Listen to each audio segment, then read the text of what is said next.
word racist has long been the most damning slur in American life, and for good reason. It's hard to think of anything crueler or more unfair than discriminating against someone because of the color of his skin. You don't control the color of your skin. Nobody likes racists. Nobody wants to be called a racist. The left knows that, so they use the word as a cudgel to beat their political opponents into submission and have their way. They've done this so often and for so many years that over time the word racist has lost a lot of its power. It's dulled from overuse. The left needs a new attack line, a new way to make you shut up and obey. Now they've found one. Watch former Georgia politician Stacey Abrams deploy it against White House advisor Stephen Miller. What about the man who's also really leading this for the White House, Stephen Miller? He is spearheading the immigration agenda, and Congresswoman Ilhan Omar actually referred to him as a white nationalist. Do you agree with her? I believe that what we have seen from Stephen Miller is vestiges of white nationalism. White nationalism. Let's be literal for a minute. What is that exactly? Abrams didn't say, she didn't have to say. The phrase hits you in the gut, not the head. It evokes images from a nightmare. Detention camps, deportation trains, mass killing. It's terrifying. You'd rather be called a cannibal than a white nationalist. And of course, that is exactly the point. That's why they say it. We have a white nationalist president who's a threat to American democracy. It's the language of white nationalist, European splinter, hard right, crazy town parties, and we haven't heard it in our politics in a long time. It's going to be Stephen Miller, and his sort of white nationalist tendencies are really obvious. You can't even dress that up. I don't think it's a stretch for a lot of Americans out there to wonder whether or not the president is secretly considering himself a white nationalist. Again, you'll notice that none of these dumb people pause even for a second to explain to you what a white nationalist is. You probably still don't know, and honestly, neither do we, and that's because there are so very few of them in this country. There are probably about as many legitimate white nationalists in America as there are Russian spies. You could live your entire life here without running into a white nationalist. No matter what they tell you, this is a remarkably kind and decent country. What's telling is that according to the left, only certain people qualify for the title white nationalist. You just heard Stephen Miller denounced as one for his support of the temporary family separation at the U.S. border. But it turns out the Obama administration did essentially the very same thing to immigrant families, split them up. Are they white nationalists too? Well, watch CNN's Samantha Vinograd explain. And when President Obama separated children from their families' wealth, or from adults' wealth, it was for their protection. Right. It was if there was a risk of trafficking or other kind of harm that might have been incurred. So just to recap, those of you keeping track at home, when Obama did it, it was for their protection, Wolf. When Trump does it, it's white nationalism. How does this work exactly? Well, Candace Owens unraveled the mystery yesterday in testimony before Congress. Watch. There isn't a single adult today that in good conscience would make the argument that America is a more racist or a more white nationalist society than it was when my grandfather was growing up. And yet we're hearing these terms sent around today because what they want to say is that brown people need to be scared, which seems to be the narrative that we hear every 4 years right ahead of a presidential election. Aha. That's the answer. It's election season. The left has nothing to sell, nothing that will make your life better.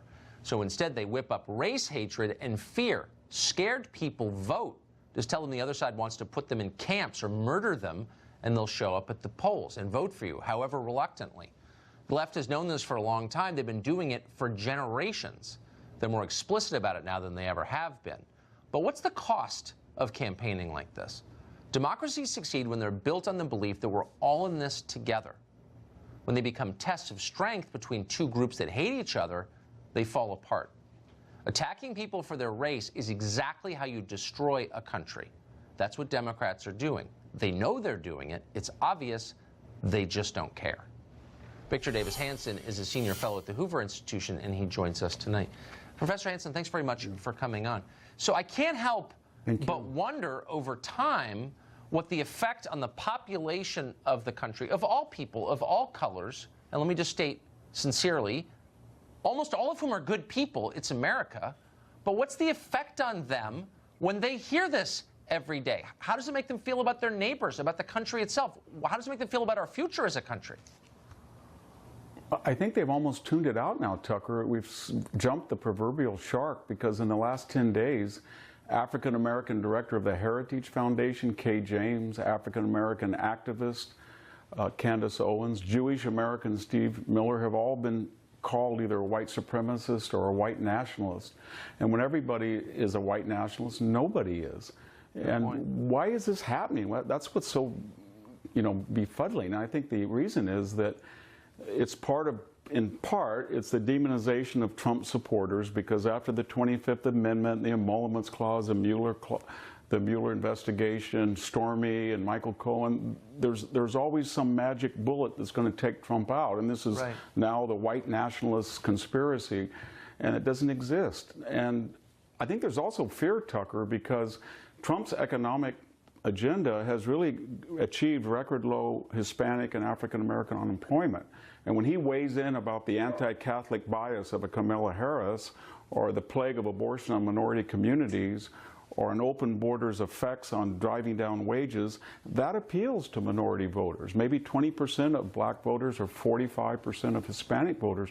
And under the current Democratic calculus, they have so alienated the white working class with slurs like we just heard, but also the deplorables, the clingers, the irredeemables, or what Joe Biden called the dregs of society. They can't afford to lose any of that minority bloc voting, or they're in real trouble. And finally, it's very sad because the engines that are driving this new democratic socialist identity politics party, the Omars, the Ocasio-Cortez, the Tlaibs, the Al Sharptons, the Linda Saussures, they don't have any realm of reference outside of identity politics. It's all day long, 24/7, race, religion, gender. And when they venture out of that prison, they talk about the internal combustion engine or the history of 9/11 or the geography of the Middle East, they know nothing.